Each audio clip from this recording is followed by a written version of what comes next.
Now I'm going to invite our first guest speaker from the Office of the Commissioner of Indigenous Languages, Commissioner Ron Ignaz, and the First Nations Director, Joan Greyeyes. Ron Ignaz is a member of the, I want to see if I can get this right, the Secondbemk Nation in interior British Columbia. He was elected chief of the Skeet Cheston Indian Band, and more than 30 years since the early 1980s, he played an instrumental role in development of Bill C-91 and the Indigenous Language Act. Joan Greyeyes is a member of the Muskeg Lake Cree Nation within Treaty 6 territory in Saskatchewan. Her expertise in negotiating for First Nation with institutions and provincial and federal governments has assisted her in supporting the efforts of Indigenous peoples to reclaim, revitalize, maintain, and strengthen their languages. Please join me in welcoming our guests.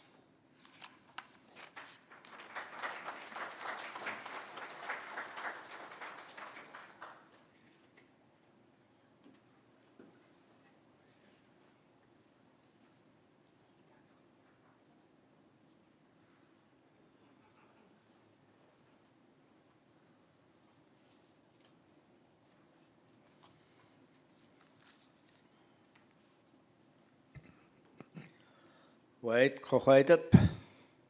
hello, one and all. It's like my elders would say back home, "Is Metlin Bupsman is Wichtelman." My heart is now calm to see you all here today. It's good to see you. After what we've been through these last few years, we've been through quite an ordeal. And it's good to have us all back and to be able to gather once again and talk about significant issues amongst us and in our lives. And I'm honored to be here. And I guess, yes, I should always forget to introduce myself because in Secwepemc, in the Secwepemc Nation, the speaker that gets up and speaks is not the one that speaks about himself. That's not our tradition. Traditionally, other people come up and speak about you, for you. And because when we speak of ourselves, we have to speak of ourselves in a diminutive. We have to make ourselves less important. But in Western society, that's not the way it is. In Squaxji and Secwepemc Ron and Stamalkan, Kamet and Samachin, Ron Ignis, Skikchinumken and Secwepemc. I'm from the community of Skeetistan, which is one of the 17 communities that make up the Shuswap Nation in the south central interior. My father is from the Kamloops Indian Reserve, and my mother is from Skeetistan, which is a neighboring community west of Kamloops, half an hour. But I was adopted by my great-grandmother, Sulyen, because as our great-grandmothers in our tradition have the right to look amongst all their great-grandchildren, grandchildren, and pick one and adopt them and raise them. I was fortunate. I said I got the lottery ticket. But thank you for inviting me and Director Joan Greyeyes, who is here to be with you today on the ancestral unceded lands of the Mi'kmaq people. It goes without saying that I am honored and humbled to be chosen as the commissioner, and I know as Director Greyeyes will attest to, the directors of Georgina Liberté for the Métis, and Robert Watt for the Inuit, and Joan Greyeyes for the First Nations. We're also humbled and honored to be appointed as part of the commission. And Joan will come up. She wanted to introduce herself later. We're going to pinch hit for each other here, as you'll see. I would like to begin also recognize the elder Phyllis Gugu for the opening prayer this morning, the drum group for Eastern Eagle Drum Singers for the wonderful honor song, and give due recognition for the regional chief, Paul Prosper, for introducing us.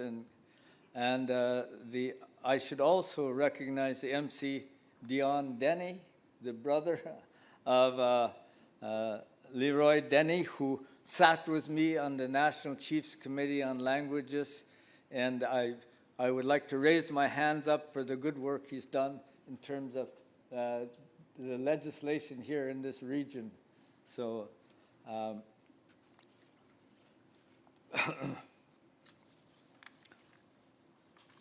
so as the theme of the forum denotes, our languages should be celebrated, must be celebrated and honored.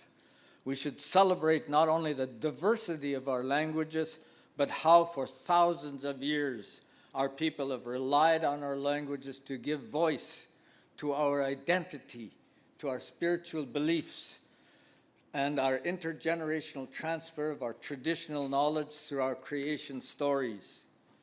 Our elders have said passing down our creation stories in our languages has been the mechanism of teaching and learning. It is, in fact, they would say, our university. We need to recognize that there have been pervasive efforts to deny our languages and, by consequence, our identities, our different cultures, our beliefs, our ability to pass down our knowledge to our children and our children's children. Some of our languages are now dormant. None of our languages are considered safe, and a majority are considered to be endangered. And I might say Suwepm language is one of those languages that's considered endangered. But we are still here, and there's increasing hope that we now have the opportunity to breathe life back into our languages and to do work needed to revitalize, strengthen, and maintain our languages, or to put it in Suwepm Chin, as puchente machkoltan as slilchste men alien to stand up our languages, to breathe life back into our languages and stand them up in their rightful place in this country. And this, our resilience and our hopes, should be celebrated. This forum is an opportunity to learn more about some of the basis of this hope, the implementation of the Indigenous Languages Act. I want to talk to you a bit about what has meant, what that has meant, and specifically about one element of the legislation, the creation of the Office of the Commissioner of Indigenous Languages, which we will share with you. In the past, languages evolved over time when different peoples from different cultures merged together. As is the case in Canada, it is natural to expect linguistic distinctions to change over time.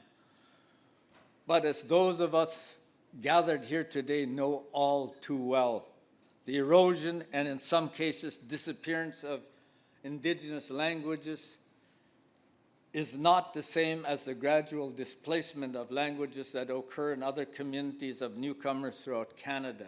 It is not that Indigenous people slowly stopped speaking their languages over time because it is more convenient to speak in the same tongue as the newcomers to Turtle Island. Our languages were targeted for extermination. Our languages were treated at best a nuisance, standing in the way of civilizing of supposedly savage peoples, at worst as tantamount to a crime, a sign of opposition or otherness that had to be banned or extinguished. And we know how this was done. It was done through targeted policies and practices.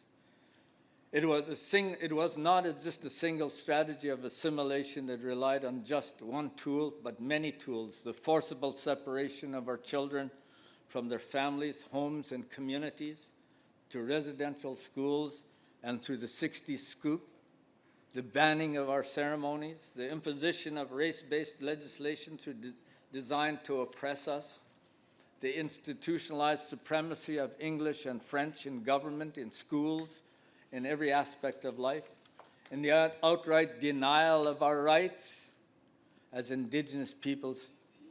We have a great heart, but too many of us have lost our spirit. Our spirit, after all, is embedded in our languages, which have been beaten down, silenced, delegitimized, stigmatized. But again, I want to leave you with a message of renewed optimism. As for so many years of fighting for the cause of Indigenous languages, so many generations of leaders, of speakers, and advocates such as yourselves, your language warriors such as yourselves in this room from across Canada, refusing to allow our precious languages to further erode. A critical milestone was reached in 2019 with the passage of the Indigenous Languages Act. The act is not, of course, without its critics. There are, of course, some who would point out its inadequacies or ways it does not meet everyone's expectations. But the historic significance of the act, of what it says about where we are today, cannot be underestimated. It begins with acknowledgement which leads to reclamation. The very existence of the act means that Canada, as a government, a country, a people, acknowledges that Indigenous peoples have their own distinct cultures, histories, and that thread tying these two together are our languages.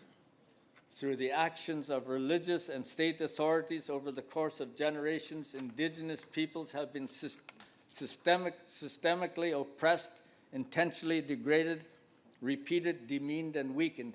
Finally, Indigenous peoples, we have a right to our languages, to learn, to relearn, to teach, and to share, to preserve, and to celebrate. We have a right to study our own languages, to receive instruction and services in our own languages, to speak and to be heard in our own languages. We have a right to our stories in our original words, in our histories, through our histories, traditions, spirituality, teachings, wisdom, all passed down over thousands of years. Years of ambiguity have come to an end, defining and crystallizing in clear terms those rights entrenched in the Constitution, ensuring that Indigenous languages' rights are named, protected by law, and can be asserted with confidence. In short, the passing of the Indigenous Languages Act represents our moment of reclaiming in stark legal terms the right to our own languages. The implementation of the Act is where the work begins to strengthen and maintain and revitalize our languages. Now I'd like to call on my director to speak about the commission and the work as we carry on from. Thank you. Thank you.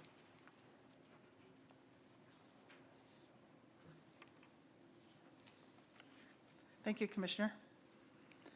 First of all, I too would like to begin by acknowledging that we are on the unceded and ancestral territory of the Mi'kmaq people. I would also like to thank Elder Phyllis Gugu for the prayer this morning. Really appreciated that. Thank you very much. Kita tamiskatinawau, Joan Wasekamatuap Nasikason. I greet you all. My name is Joan Grey Eyes. I'm from Treaty 6 territory in Saskatchewan. I'm also a band member, a registered member of the Muskeg Cree Nation in Saskatchewan. I always have to think about that now when I introduce myself, that I'm a registered band member. I think it's important now in this time. But before I begin, I would like to acknowledge that we have some visitors here from my home province, and they're representatives of the Saskatchewan Indigenous Cultural Centre. The president, Jessie Sylvester, is here. I would like to acknowledge her, as well as her staff members, Scott Missons, Gary Anaquad, and Donna McDonald. I want to acknowledge these people because they work for an institution in Saskatchewan that has been in existence for over 50 years, working to revitalize, reclaim, maintain, and strengthen Indigenous languages. I was a teenager when Indigenous language teachers used to come into the city of Saskatoon to take workshops at the University of Saskatchewan. It was just the setting was at the University of Saskatchewan. The workshops were not conducted by the University of Saskatchewan. It was just the place because they had the accommodations. But many of those women used to stay at my home. Being one of the very first Indigenous families to move into the city of Saskatoon, we had many people who came into the city and stayed at our home. In fact, I remember one time walking to school, and the boy across the street, he said, "Hey, Joan, wait up, I'll walk with you." So he came to walk with me, and he said, "Joan, how many people live in your house?" Oh my God, I had no idea how many people lived in my house. I come from a very large family. On my father's side, I'm from the Alec Grey Eyes family of Muskeg Lake Cree Nation and the Victory and Gardapi family from the Beardies and Okamasis First Nation in Saskatchewan. So I have a very large family, and I'm very thankful for that today, because my parents, my aunties, my uncles, my cousins, I'm very fortunate. I have a huge fortune because they all speak their Indigenous language. I was 7 years old when I started school at the St. Michael's Indian Residential School in Duck Lake, Saskatchewan. I didn't go when I was 6 because I couldn't speak English. My parents decided that they needed to hold me back for a year to teach me to learn English so that I wouldn't have such a difficult time in school similar to what they had had. And this is a funny story because my dad was working at the residential school, and he took me to the residence every morning to learn English from the priest. So the priest taught me English by using phonetics, and so therefore I could read the Bible pretty good by the time I got to grade 1. And I played a lot of tricks when I was in grade 1. At that time, the teachers would set you up between A, B, and C groups. So if I really wanted to be smart that day and visit my friends in the A group, I could read. And then when I wanted to visit my friends in the C group who were still struggling with the English language, all of a sudden I couldn't speak English. So I would go to the C group. So finally the teacher got a little bit fed up with my tactics and called in my parents because they were both working at the residential school, and that was the end of that. I didn't play those tricks anymore. And you probably know why. But that's who I am. That's where I come from. I was raised in Saskatchewan my whole life. I was trying to think, when was the last time I've been to Halifax? I came here in 2004. So it's been quite a while since I've been here. It's still the beautiful place that I remember. So I wanted to say that because this is just a wonderful place. But I better get started on what I'm up here to do before you kick me out of here. And I see my commissioner here starting to sway a little bit, so I better get started. So the reason I'm speaking with you today comes as a direct result of the implementation of the Indigenous Languages Act. One of the critical parts of this legislation was the establishment of an independent commission, and that is Commissioner Ron Ignace, myself for the First Nation, Georgina Liberty for the Métis people, and Robert Watt for the Inuit. The act was passed on June 21st, 2019, but as you know, we didn't come into existence till July 12th of 2021, 2 years later. And part of that had to do with COVID, and part of that had to do with other things that I'm not aware of. So we had this core team that was appointed. So first of all, I want to say that I feel very privileged to be working in such an area for all First Nations in Canada. I feel that it's a huge responsibility, and I don't take this lightly at all. I know that I have to work hard at this position. I'm used to working hard. I think as Indigenous people, and as Indigenous women, we have to work very, very hard. And many things are initiated by Indigenous women. The legislation makes it clear that the Commission is an independent body, independent and from all governments and political and other organizations. This independence is critical to the integrity and credibility of the Commission and the Commission's ability to communicate freely and candidly to the public and to the federal governments as it reports on the implementation of the Act and the language needs of Indigenous people. And that's the important part. We do the reporting on what the government is doing when it comes to the revitalization, reclamation, maintenance, and strengthening of Indigenous languages. That independence, of course, has also meant a lot of front-end work for us. For the last 15 months with the Act as our guide, we've been quite literally building the commission from the ground up. And the commissioner talks about this in many of his presentations. But this is really important. Much of the work has been behind the scenes, securing office space, establishing governance and operational policies, procedures, setting up financial administrative systems, and initiating recruitment of key positions within the organization. This is important because when we came in on July 12th of 2021, we literally met one another over Zoom. We didn't physically meet one another until April of 2022. That's right, just not too long ago. We physically came into contact with one another in terms of being in the same room. But what happened is when we first started, we didn't have a bank account, we didn't have a key, we didn't have a front door to open. We didn't have, all the technology was our own from what we had in our own personal homes, in our private homes. So we had to, one of the things that we had to do is get a contribution agreement because we needed to access the money. So we had to develop a business plan. We developed that, we got the contribution agreement. We couldn't get a bank account until we had the contribution agreement. And you all know this, you've all been in this situation. So it's like the chicken and the egg situation.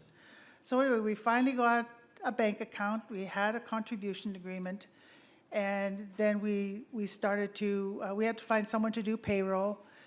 We had to find someone to do our administrative systems, and because one of the first things that we all said when we came into this position was that we wanted to make sure that we were accountable. Accountability was really important because that was the buzz all through at that time of the year with the different elections going on. And we wanted to make sure that that was something that we were very conscious of, being able to answer to every dollar that was spent within this commission. So what we did basically is we met with other commission members. For example, we met with Mr. Willie Littlechild. We spoke with the Honorable Murray Sinclair. So we spoke with different people who had experience in commissions to find out, you know, what from their advice and what should we be able to, you know, what should we do to make ourselves more accountable to the Indigenous population in Canada, not only the non-Indigenous. So those meetings were very important. We started to meet with federal governments. We had to find a head office. We didn't have an office. So we piggybacked on the First Nations Taxation Office in Ottawa because we had to have an address for the contribution agreement. Remember, we didn't have a home, so we had to have an address. So we did that. We now have secured some space in Ottawa, so we will have a head office. We will be having business cards. We still don't have business cards. We will have a website which should be up and running by January. We have been working on the vitality of Indigenous languages, and Mary Jane Norris is here to attest to that because we're working with her. We're also working on the dispute resolution process, the mediation process, which I'm in charge of, and I'm hoping to have that process ready and defined by the end of March and staffed by July 1st. We're also working on the adequacy of funding and the whole area, and also trying to set up research policies so that we can get started on research activities. So we have a lot of administrative types of activities going on, and basically it's all to set down a solid foundation. So our goal is to be fully operational and implementing our full mandate by the summer of 2023. I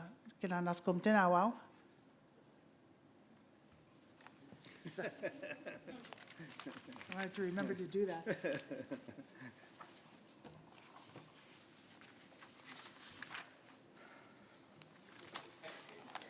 And now, so we may ask ourselves, now that the implementation of the Act is well underway, what are the implications for the future? of our languages? What has changed fundamentally from the way things were? And where do we go from here? Well, among other things, we have the legal framework to protect and exercise our language rights, our rights to speak to each other and tell our stories in our own words, and can no longer be treated by policy and lawmakers as an afterthought. Consultation with Indigenous peoples on policies and laws affect our languages is not an option to consider, but a mandatory requirement. There is recognition and commitment to providing funding that is adequate, sustainable funding to support Indigenous peoples in reclaiming, revitalizing, and strengthening and maintaining our languages. And the Commission will not only promote and support Indigenous languages, we will hold government to account by reporting on the implementation of the Act to Parliament. That is a legislated obligation. As a Commissioner of Indigenous Languages, I am encouraged by the significant step in the enactment of the Indigenous Languages Act. But know this, the Act in and of itself will not bring back our languages. It remains our responsibility to breathe new life into our languages. It is what we do with the Indigenous Languages Act that reinforces our right to self-determination regarding our languages.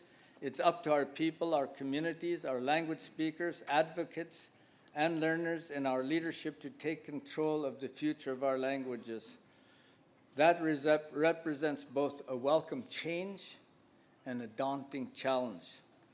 But it is what we choose to do with the Act that will bring back or bring about systemic transformative change to the state of our languages and in the quality of our lives, our spirit, our families, and our nations. Imagine the day when we do not have to worry about another language going dormant, where all languages are thriving and where no language is left behind and standing in the shadow of others. The day when our languages are spoken openly with confidence and pride in every setting and in all walks of life. Make no mistake, this will be a pivotal moment in our history and in Canada's history as well, as we begin to normalize the use of Indigenous languages once again, to cultivate and value our multilingual cultures, societies, and to recover and celebrate so much of our rich, diverse, and beautiful culture that some have believed was lost forever. It will be Indigenous-led policies, Indigenous-run institutions, Indigenous-funded programs and services that will pull our languages back from the brink and place them on the lips of every speaker and in the hearts of new generations, and especially our sign language people here. That all languages will not be, every language is sacred to the Commission, including sign languages. Thank you all.